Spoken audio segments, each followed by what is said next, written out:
Isaías 53, hermanos.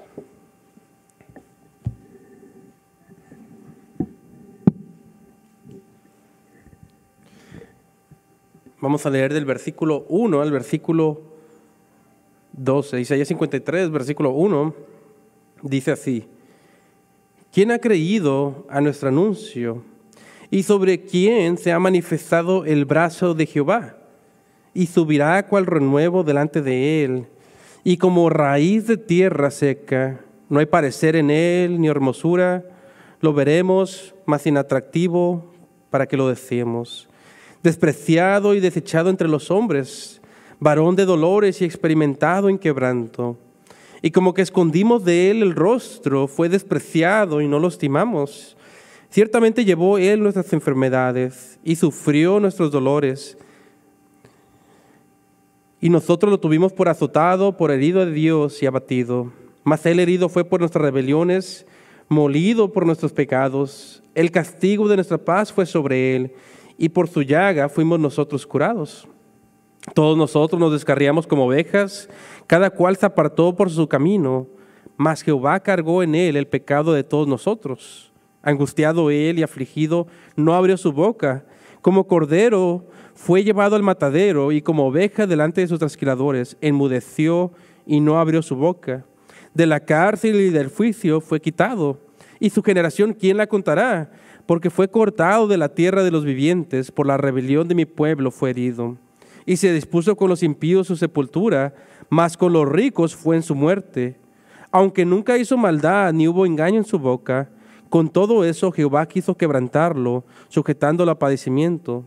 Cuando haya puesto su vida en expiación por el pecado, verá descendencia, vivirá por largos días, y la voluntad de Jehová será en su mano prosperada. Verá del trabajo de su alma y será saciado. Con su conocimiento justificará a mi siervo justo a muchos, y él llevará las iniquidades de ellos. Por tanto, yo le daré parte con los grandes, y con los fuertes repartirá despojos, por cuanto derramó su vida hasta la muerte, y fue contado con los transgresores, habiendo él llevado el pecado de muchos y orado por los transgresores. Oremos. Señor, te damos gracias esta tarde por tu palabra. Te pedimos que nos ayudes a ver la gloria de la cruz en este tan claro mensaje del Evangelio que vemos en Isaías. Ayúdanos a ver la sangre derramada del Mesías en cada versículo que estudiemos juntos, y las glorias de la resurrección que le seguirían, y el botín que le dará el Padre, que ya le dio el Padre y que sigue recibiendo desde su ascensión.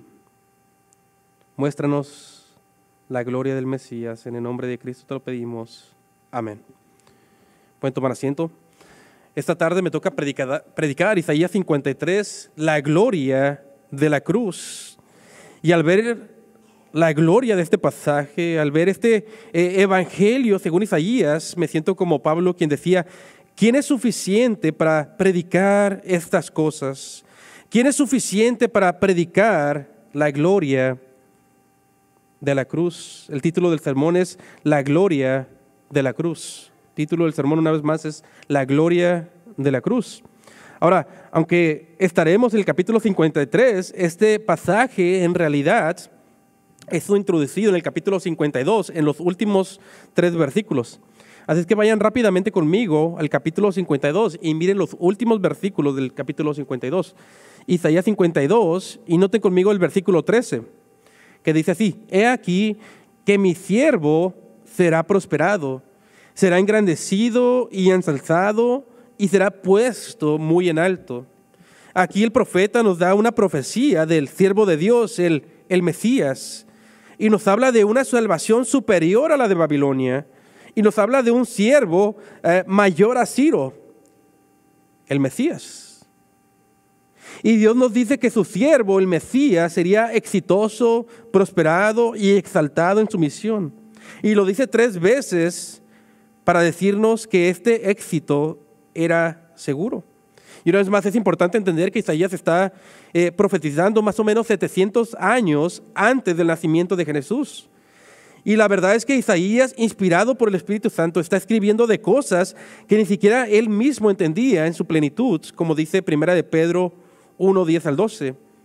Pues el profeta nos habla de las glorias del Evangelio 700 años antes de la primera venida de Cristo. Y él nos habla de cosas que los ángeles mismos anhelan mirar y de las cuales el cielo mismo se maravilla. Y es así como Isaías, inspirado por el Espíritu de Dios, nos da una de las profecías más claras del Evangelio de Jesucristo que podemos encontrar en toda la Biblia. Y lo primero que nos dice el profeta es que el Mesías sería exitoso en la misión de salvar a su pueblo. Note conmigo el versículo 14, Isaías 52, versículo 14. ¿Cómo se maravillaron de ti muchos? De tal manera su aspecto fue desfigurado más que el de los hombres y su apariencia más que la de los hijos de los hombres. Aquí en el versículo 14 hay una paradoja, una aparente contradicción. Pues el profeta nos acaba de hablar del éxito que tendrá el Mesías, pero inmediatamente después nos dice que muchos se maravillarán del Mesías porque su rostro estaría tan desfigurado que ni siquiera parecería humano. Muchos de ustedes han visto cómo quedan los boxeadores después de una pelea. Ellos quedan a veces desfigurados del rostro por los golpes que reciben. Y de alguna manera gráfica, así la imagen que nos da del Mesías en la cruz 700 años antes de que suceda. Es decir, el mismo quien es el estándar de la belleza, quien creó los lirios del campo, sería golpeado por su creación hasta quedar irreconocible, desfigurado del rostro. Es por eso que en el Salmo 22 se nos dice que el Mesías se sentiría como gusano y no como hombre en la cruz. Es por esto que en el capítulo 50 de Isaías se nos profetiza que le jalarían la barba y le escupirían. Y es por esto que en los evangelios vemos el cumplimiento de estas profecías. Lo vemos cuando le ponen una corona de espinas en la cabeza y una caña en su mano para burlarse de él. Noten el versículo 15, Isaías 52, versículo 15. Así él rociará a muchas naciones. Aquí el profeta nos dice que a pesar de que sería humillado el Mesías, que al final vencerían. Pues noten el lenguaje sacerdotal de la profecía. Noten el versículo 15, dice que por su muerte rociaría a muchas naciones. Y esto de rociar es lenguaje de sacerdotes en la Biblia. Pues bajo la ley ceremonial del Antiguo Testamento había ciertas cosas que hacían a una persona inmunda o sucia. Y en ese estado de inmundicia uno no podía adorar a Dios en el templo. Y es por eso que los leprosos no eran permitidos adorar a Dios por su suciedad. Incluso los leprosos debían de gritar cuando caminaban cerca de alguien: inmundos, inmundos. Pero cuando los leprosos se sanaban, ellos debían de ser rociados con la sangre de un animal por un sacerdote para ser declarados limpios. Y el profeta aquí nos dice que el Mesías vino a rociar con su sangre a las naciones como sumo sacerdote para limpiarlas de su inmundicia. Y yo te pregunto a ti esta tarde, ¿estás tú aún en un estado de inmundicia o de suciedad por tu pecado? ¿Sabes que tu pecado te cierra las puertas a Dios, quien es santo? Pero ¿sabes tú que la sangre del Mesías que fue rociada por aquellos inmundos que crean en Él? Pues aunque tu pecado fuera rojo como el carmesí, el Mesías te puede hacer más blanco que la nieve. Y entonces ya no serás inmundo, sino serás limpio en cuerpo y alma por la sangre rociada del Mesías. Ande conmigo el versículo 15. Así él rociará a muchas naciones, los reyes cerrarán ante él sus bocas, porque verán lo que nunca les fue contado y entenderán lo que jamás habían oído. Noten que el Mesías no vino a rociar a un grupo pequeño de personas, sino que él vino a rociar a muchas naciones con su sangre. Y también se nos dice que los mismos reyes cerrarán su boca o quedarán con la boca abierta, sorprendidos por la gloria del mensaje del Evangelio. Y en estos primeros 3 versículos de Isaías 52 nos dan un pequeño adelanto del capítulo 53. Y antes de entrar al capítulo 53, noten cómo cada versículo de este pasaje aún en la introducción al capítulo 53, está empapado con la sangre del Mesías y con la gloria del Evangelio. Y con esto en mente, hermanos, acompáñenme al capítulo 53, Isaías 53, y noten conmigo el versículo 1. Isaías 53, versículo 1. ¿Quién ha creído nuestro anuncio? ¿Y sobre quién se ha manifestado el brazo de Jehová? Aquí el profeta hace dos preguntas. Primera pregunta, ¿quién ha creído nuestro mensaje? Y segunda pregunta, ¿sobre quién se ha manifestado el brazo de Jehová? Y las dos preguntas nos dicen que los judíos del primer siglo rechazarían al Mesías, pues ellos no creerían el mensaje.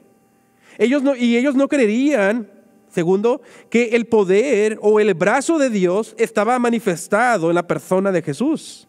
Pues ellos no podrían aceptar que la cruz era el método de Dios para salvar al mundo. Esto para ellos era una locura. Y creo que es importante recalcar que esta profecía se cumple en el primer siglo. Y es importante esto porque si se cumple en el rechazo de los judíos en el primer siglo, esto quiere decir que no todo el tiempo habrá un rechazo del Evangelio, en todo tiempo y en todo lugar. Escuchen cómo dice Juan 12, 37 al 38, mencionando cómo esto se cumple en el primer siglo. Juan 12, versículo 37 dice, pero a pesar de que había hecho tantas señales delante de ellos, no creían en él. Incluso ellos habían escuchado una voz del cielo de Dios Padre hablándole al Hijo, pero aún así no creían en el Mesías. Nota el versículo 38. Para que se cumpliese la palabra del profeta Isaías, que dijo, Señor, ¿quién ha creído nuestro anuncio? ¿Y a quién se ha revelado el brazo del Señor? Dice Juan 12, 37 al 38. Regresando al pasaje de Isaías, Isaías nos profetiza que la mayoría de los judíos del primer siglo no creerían en el Evangelio y no creerían en el poder de Dios, que el poder de Dios, estuviera sobre la persona de Jesús. Note conmigo Isaías 53, versículo 2. Y subirá cual renuevo delante de él, y como raíz de tierra seca, no hay parecer en él ni hermosura. Lo veremos, mas sin atractivo para que lo deseemos. Aquí el profeta nos habla del aparente, y noten la palabra aparente, insignificante y humilde comienzo del ministerio de Jesús.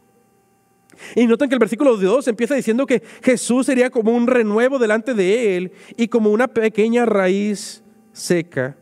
Es decir, el Mesías llegaría al mundo como una pequeña planta verde que acaba de brotar, o como una raíz pequeña en tierra seca, algo pequeño y aparentemente insignificante.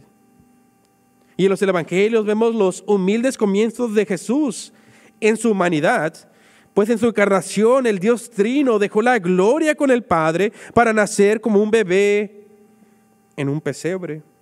Y en los evangelios vemos al Mesías en su humanidad creciendo como un renuevo, una planta delante de Dios el Padre. Lucas 2, versículo 52, yo se los leo, dice así, y Jesús crecía en sabiduría y en estatura y en gracia para con Dios y los hombres. Pero esto a los ojos que no eran espirituales, a los judíos, según la carne, este no podía ser el Salvador de Israel. Y es por eso que ellos lo rechazaban y decían, como dice Marcos 6:3, ¿no es este el carpintero, hijo de María, hermano de Jacobo, de José, de Judas y de Simón? ¿No están también aquí con nosotros sus hermanas? Y se escandalizaban de él. Escuchen cómo dice Charles Spurgeon sobre este versículo del renuevo. Dice, y cito, Isaías describe a nuestro Señor Jesús como un renuevo, una rama débil, un lactante, un vástago, una planta que podría ser fácilmente destruida. Jesucristo, dice él, en su humillación mostraba una gran debilidad. Nació como un bebé indefenso. En su infancia, dice él, estuvo en gran peligro de Herodes, y aunque sobrevivió, no fue por medio de un poderoso ejército, sino al huir hacia otra tierra.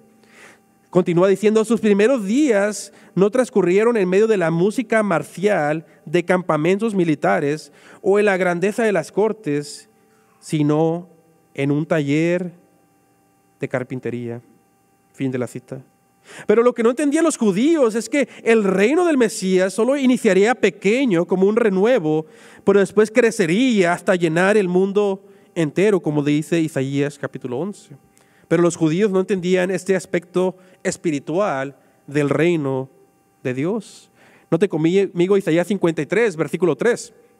Isaías 53, versículo 3 dice: despreciado y desechado entre los hombres, varón de dolores y experimentado en quebranto, y como que escondimos de él el rostro, fue despreciado y no lo estimamos.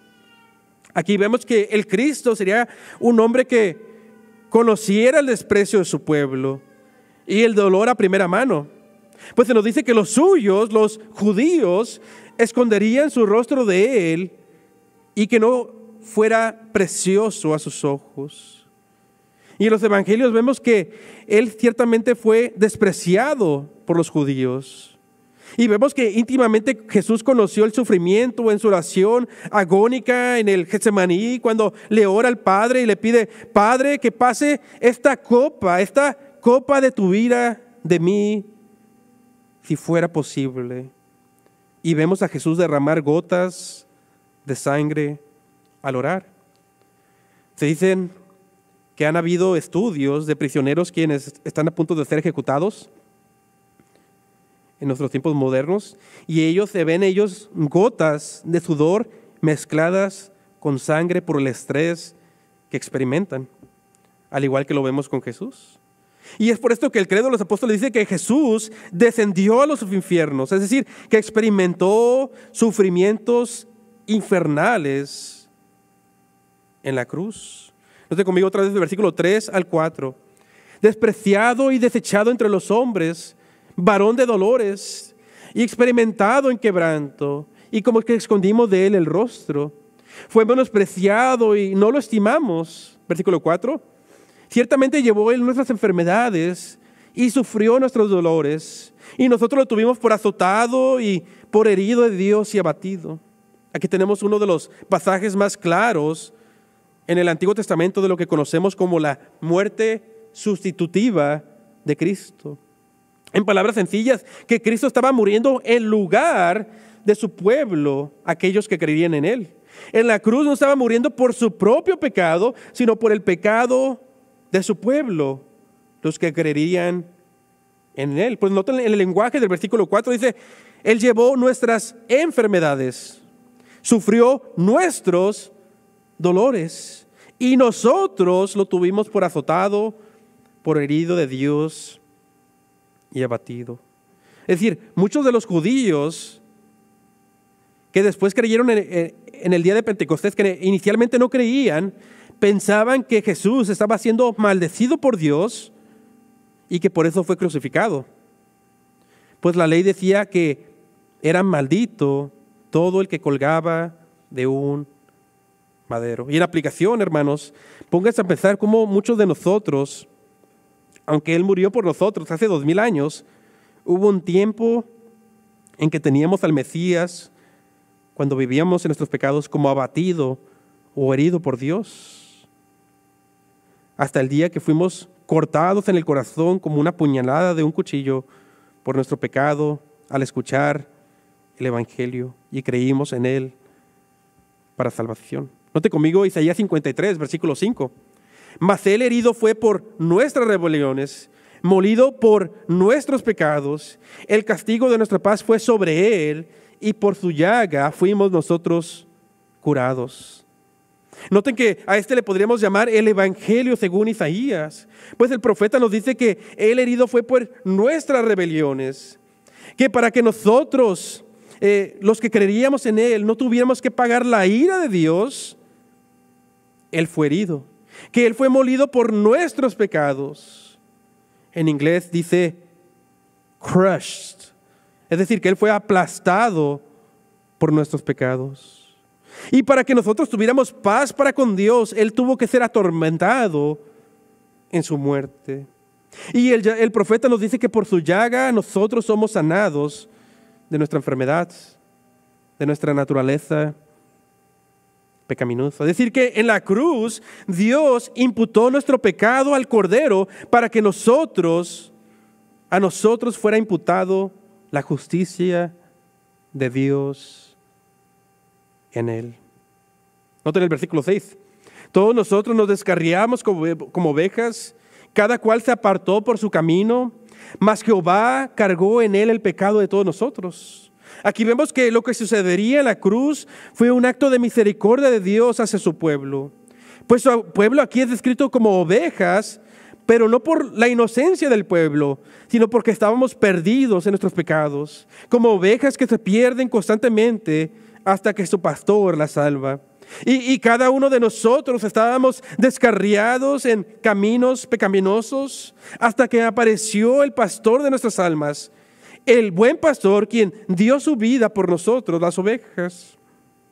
Pues noten que, como dice el versículo 6, éramos como ovejas descarriadas, mas Jehová cargó en él el pecado de todos nosotros. Noten conmigo el versículo 7. Angustiado él y afligido, no abrió su boca. Como cordero fue llevado al matadero, y como oveja delante de sus trasquiladores, enmudeció y no abrió su boca. Aquí en el versículo 6, el profeta llamó a los creyentes ovejas descarriadas en el versículo anterior, en el versículo 6. Pero aquí en el versículo 7, el Mesías es presentado como un cordero, pero esta vez por su inocencia.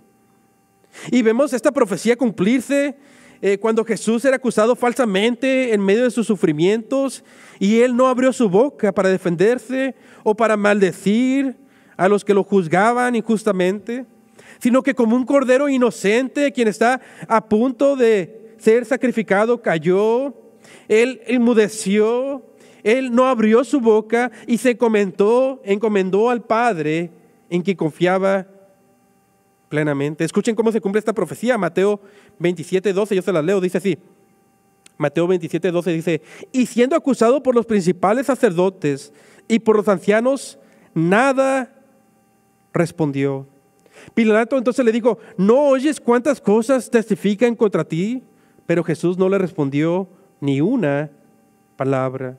De tal manera que el gobernador se maravillaba mucho. El apóstol Pedro dice de Jesús en 1 de Pedro 2:22, dice así: el cual no hizo pecado, ni se halló engaño en su boca, quien cuando lo maldecían no respondía con maldición, cuando padecía no amenazaba, sino encomendaba la causa al que juzga justamente.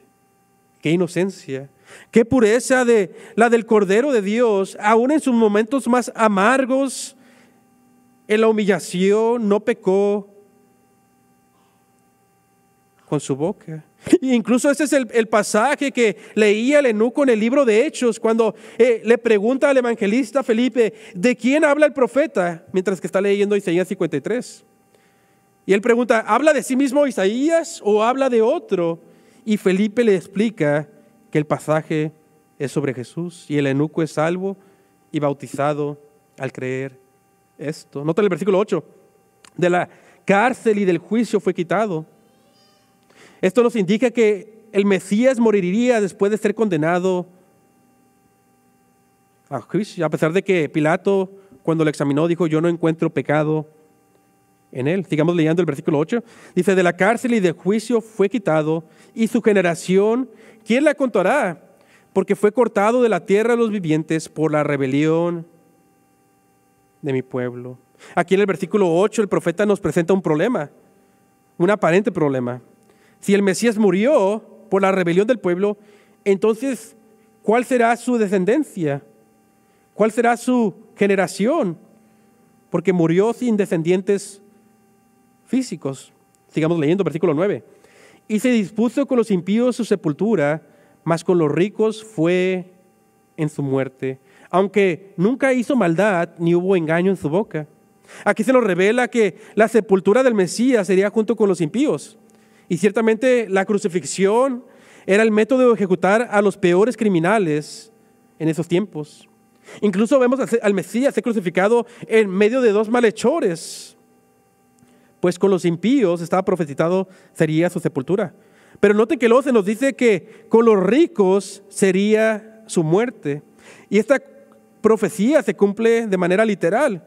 Cuando un hombre rico llamado José, quien era discípulo de Jesús, le pide a Pilato el cuerpo de Jesús para ponerlo en una tumba familiar, una tumba de honor, una tumba de ricos. En Mateo 27, 57 dice así: cuando llegó la noche, vino un hombre rico de Arimatea, llamado José, que también había sido discípulo de Jesús. Este fue a Pilato y le pidió el cuerpo de Jesús. Entonces Pilato mandó que se le diese el cuerpo, y tomando José el cuerpo, lo envolvió en una sábana limpia y lo puso en su sepulcro nuevo que había labrado en la peña, y después de hacer rodar una gran piedra a la entrada del sepulcro, se fue. Y es increíble cómo cada detalle se cumple en la historia, pues hasta el más mínimo detalle se llevó a cabo en el plan predestinado de Dios desde antes de la fundación del mundo, aún hasta el punto en que el cuerpo del Mesías terminaría en una tumba en honor, su muerte con los ricos. Y es por esto que nosotros recordamos que nuestra fe es una fe histórica y no solamente una teoría. Noten cómo dice el versículo 10. Con todo eso, Jehová quiso quebrantarlo, sujetándolo a padecimiento. A pesar de todas las aflicciones que sufriría el Mesías en la cruz a manos de hombres pecadores, a pesar de las películas de hoy en día que muestran la aflicción al ser entregado a la muerte por los hombres, a pesar de que los romanos y los judíos crucificaron de la manera más cruel a Jesús, al final del día el profeta nos dice que fue Jehová quien lo sujetó al sufrimiento, que esta era la voluntad santa de Dios. Y yo creo que este es uno de los versículos más impactantes de la Biblia, pues se nos dice que era la voluntad de Jehová quebrantar al Mesías. No sé si lo pueden ver, hermanos. No sé si pueden ver la gloria de este versículo. Pueden ver la profecía y su gloria y la voluntad de Dios. Todos nosotros estábamos descarriados como ovejas, cada uno en su propia rebelión, cada uno perdidos en nuestros pecados. Y Dios aborrecía nuestro pecado. Dios odiaba nuestro pecado y merecíamos la pena capital por pecar ante el Rey, la muerte física y la muerte eterna. Sin embargo, fue la voluntad de Jehová quebrar con su santa ira a su Hijo al imputar nuestro pecado sobre Él. Él tomó nuestro lugar. Él fue nuestro sustituto. Hermanos, fue la voluntad de Dios molerlo a Él por nuestros pecados, como si Él hubiera sido el que pecó, a pesar de que Él es inocente. Fue la voluntad de Dios que por sus heridas y por sus llagas fuéramos nosotros sanados de nuestra maldad. Fue Jehová quien quiso quebrantarlo. Fue Jehová quien quiso propiciar o satisfacer su ira sobre el varón de dolores, para que nosotros disfrutemos del gozo eterno de su salvación. ¿Pueden ver la gloria del versículo?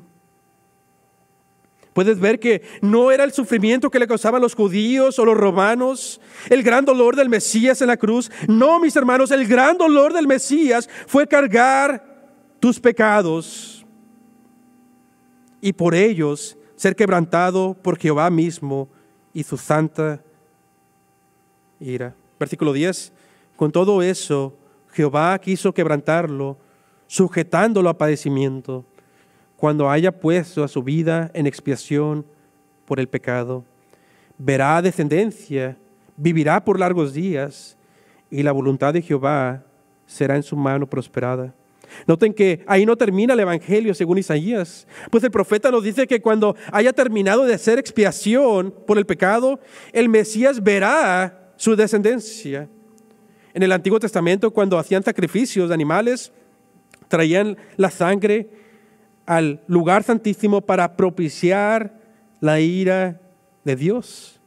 Y aquí se nos dice que cuando el Mesías lograra esto, lo que se hacía en el Antiguo Testamento eran tipos y sombras, pero Cristo es el antitipo. Cristo es el cumplimiento final. Cuando Cristo expiara o hiciera propiciación por el pecado del pueblo, Él recibiría una recompensa. Él vería su linaje. En otras palabras, Él vería el fruto de su obra en la cruz. ¿De qué forma? En aquellos creyentes que el Padre le diera en su mano. Y estos creyentes, al ver la gloria de la cruz, se ofrecerían libremente al Mesías, al ver lo que los judíos no pudieron ver. Para los judíos no tenía hermosura, pero para aquellos en quienes obra el Espíritu de Dios, vemos su hermosura, vemos su majestad, vemos su gloria. Esta sería la recompensa del Mesías, ver su linaje, la descendencia espiritual de creyentes que le fuera dada por su obra en la cruz. O en el lenguaje del Salmo capítulo 2, el Padre le dice, pídeme y te daré las naciones. El Hijo en la cruz le pidió las naciones y el Padre se las entregó en la resurrección y ascensión. Él verá su linaje. Y no solo esto, sino que la voluntad de Dios sería en Él, en este Hijo de Dios, pero a la vez Hijo de David. La voluntad de Dios en Él sería prosperada, pues Él está trayendo paz al mundo dentro de la historia. Lo empezó a hacer hace 2000 años de una manera especial y lo sigue haciendo el día de hoy, a transformar a pecadores rebeldes por el poder del Evangelio. Note conmigo el versículo 11. Verá del trabajo de su alma y será saciado.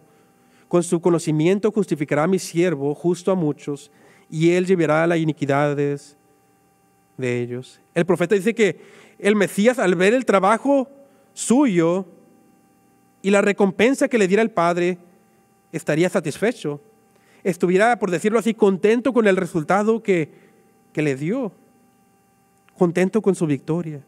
Y en la parte final del versículo 11 dice el profeta que con su conocimiento el Mesías justificará a muchos. Y esto se entiende que cuando un pecador conoce este evangelio, le llega el conocimiento de la obra del Mesías en la cruz por los pecados de su pueblo. Cuando escucha de la resurrección y se arrepiente y lo cree solo por fe, estos serán salvos de sus pecados. En ese sentido, serán justificados muchos. Noten el versículo 12.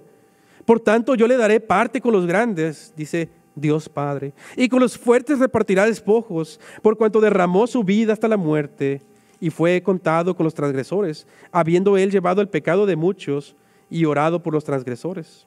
Aquí finalmente se nos dice que al final de su humillación, al final de su muerte en la cruz y su resurrección, el Mesías triunfaría y recibiría un botín, una recompensa por haber vencido en la cruz a todos sus enemigos, como dice Colosenses 2:13. Y a vosotros, estando muertos en pecados y en la incircuncisión de vuestra carne, os dio vida juntamente con Él, perdonándonos todos los pecados, anulando el acta de los decretos que había contra nosotros, que nos era contraria, quitándola del medio y clavándola en la cruz, y despojando a los principales y a las potestades, los exhibió públicamente, triunfando sobre ellos en la cruz.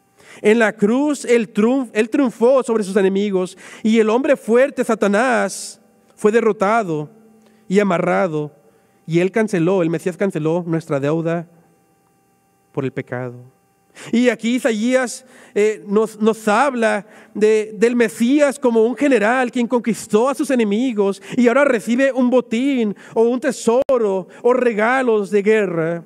Y si tú eres un creyente y estás sentado esta tarde en esta banca, tú eres parte del botín de Dios. Pues aquí nosotros éramos, por decirlo así, como soldados enemigos que peleábamos y rugíamos contra el Mesías y su reinado cuando vivíamos en nuestro pecado. Pero Él nos conquistó y en vez de darnos la pena de muerte eterna, canceló nuestra deuda en la cruz, cambió nuestros corazones, abrió nuestros ojos para ver la gloria de la cruz. Y al verla, nosotros solo queremos servirle, porque es demasiado glorioso nuestro Cristo. La victoria del Mesías y su botín están aseguradas, y hasta el día de hoy Él sigue recibiendo esa recompensa con las almas salvas y la cristianización de todas las naciones. Cada centímetro que el pecado ha tocado, Cristo lo está recibiendo como recompensa de su botín, especialmente en aquellos que han sido elegidos desde antes de la fundación del mundo. Él rociará a muchas naciones. Él está satisfecho por su obra en la cruz al ver su linaje. Nosotros, los creyentes espirituales, que nos entregamos a Él por la gloria del Rey, que podemos ver. Mis hermanos, ¿qué más podría agregar yo a este mensaje del profeta de la gloria de la cruz? Pero solo como breves aplicaciones finales.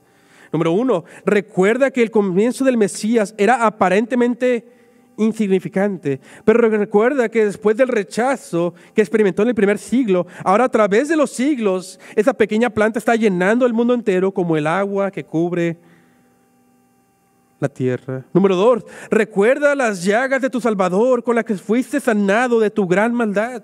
Nunca olvides esa bella historia de Jesús y de su gloria, como dice el himno, que Él bebió la copa amarga de la ira de Dios para que nosotros probemos su benignidad. Y cuéntale esta historia a tus hijos y a tus nietos y a tus vecinos. Cuéntasela al mundo entero. Número 3, recuerda que el mensaje de la cruz no era que los judíos lo mataron o que los romanos lo crucificaron, sino que Jehová mismo lo quiso quebrantar. 2 Corintios 5:21, al que no conoció pecado, por nosotros lo hizo pecado, para que nosotros fuésemos hechos justicia de Dios en él. Y número 4, finalmente, recuerda que tú eres parte del botín de Cristo en su victoria.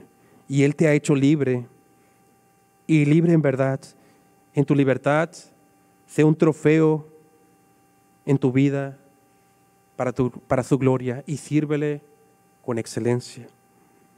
Sé un trofeo que brille, no para tu gloria, sino para la gloria de su hermosura. Señor, te damos gracias, Señor, por tu palabra. Gracias por este glorioso evangelio que vemos en Isaías. Bendice a tu pueblo en el nombre de Cristo. Amén.